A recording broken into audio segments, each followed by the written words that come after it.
And it's great to be here in Canada. I love Canada. I try to get up here as many times in a year as I can. I love Vancouver. I love Toronto. I was in Montreal yesterday. J'ai 5 ans en français à l'école, so I got to parlay a little français over there. It's a beautiful, beautiful country. So I wanted to start by saying that. Next, I just want us all to understand and be on the same page here that we are very different, everyone in this room, than an average voter.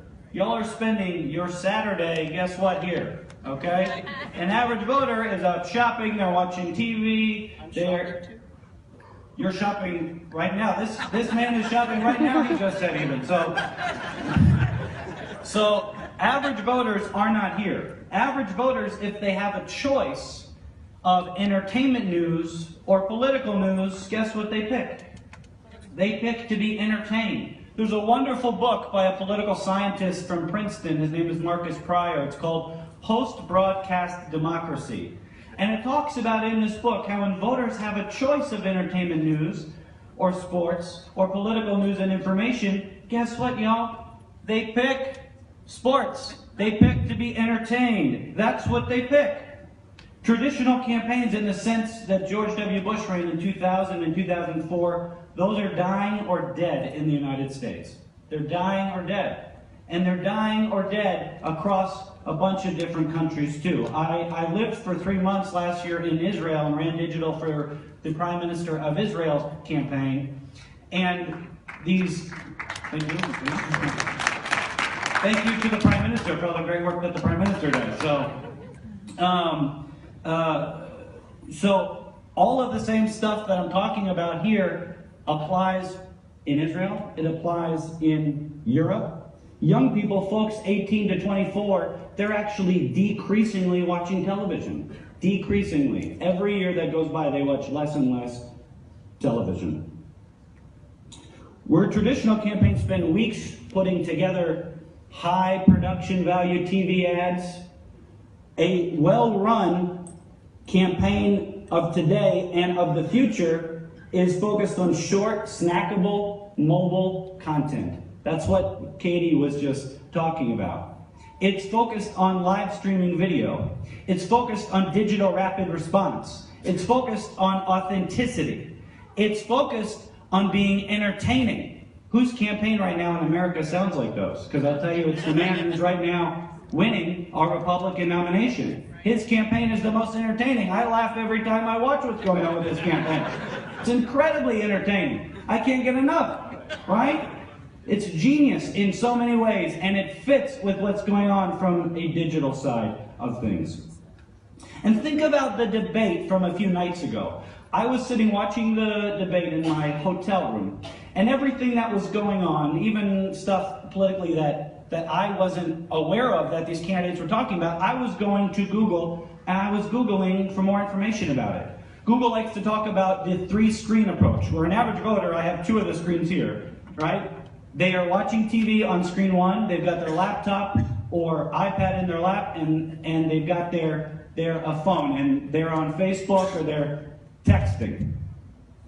We need to focus on screen 2 and screen 3, and we need to realize that everything going on screen 1 needs to be backed up by screen 2 and screen 3. Candidates and campaigns are increasingly becoming commoditized as well. We saw this a lot on the Rand Paul campaign, where some of the best stuff that we did on the campaign was through our online store.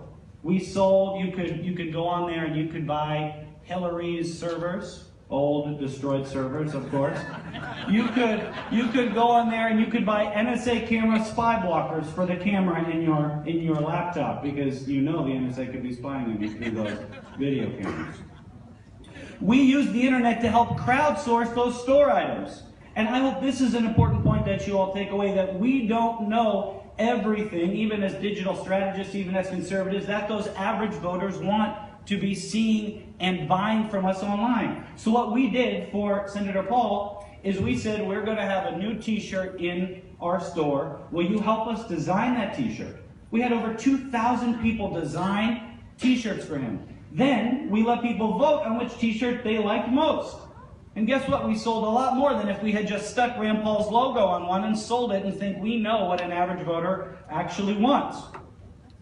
Voters are becoming very voyeuristic as well.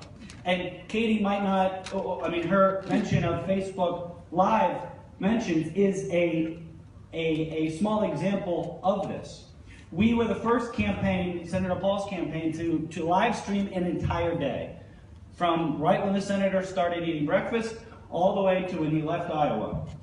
That night, we live streamed the entire day on Facebook mentions, on Twitter, using Periscope, on YouTube Live. Everything was live streamed.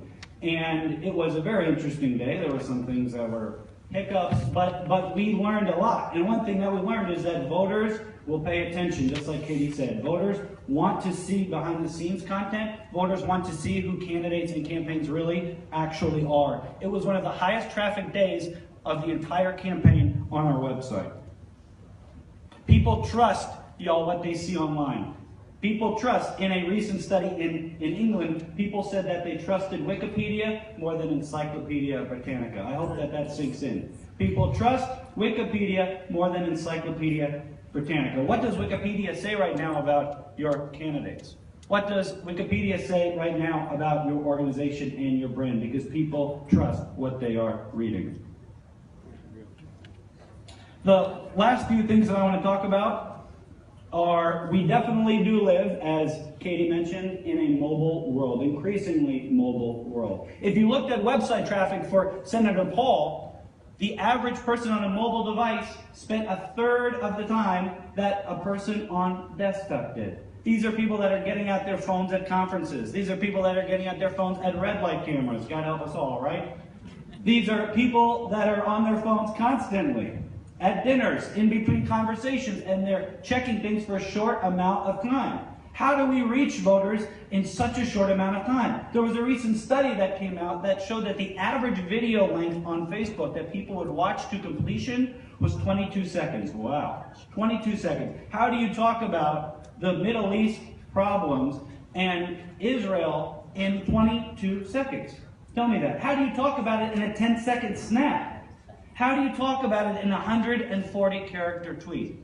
That's what I hope that you all can think about and discuss. And my last point here is that I think that we, certainly as the Republican Party, as the Conservative Party, as conservatives across the world, we have a people problem.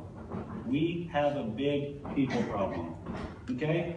I'm blessed to live in Austin, Texas, where a lot of creative graphic designers and developers live. But I will tell you, it is hard to find people that believe, like us, on a Saturday, who want to answer emails and do a graphic, who want to answer emails and fix a website, who want to answer emails and write an email. It is really hard. And I think we need to figure out with our institutions how we can be encouraging more creative people to join our party. That was one reason, our party, our organizations, that was one reason I was so happy to work for Senator Paul, because a lot of creative people are libertarian. And they came out of the woodwork for Senator Paul. That's why I think we had things like over 2,000 people send in t-shirt designs. My average client would not get 2,000 t-shirt designs, right? So I'm going to leave you with three things.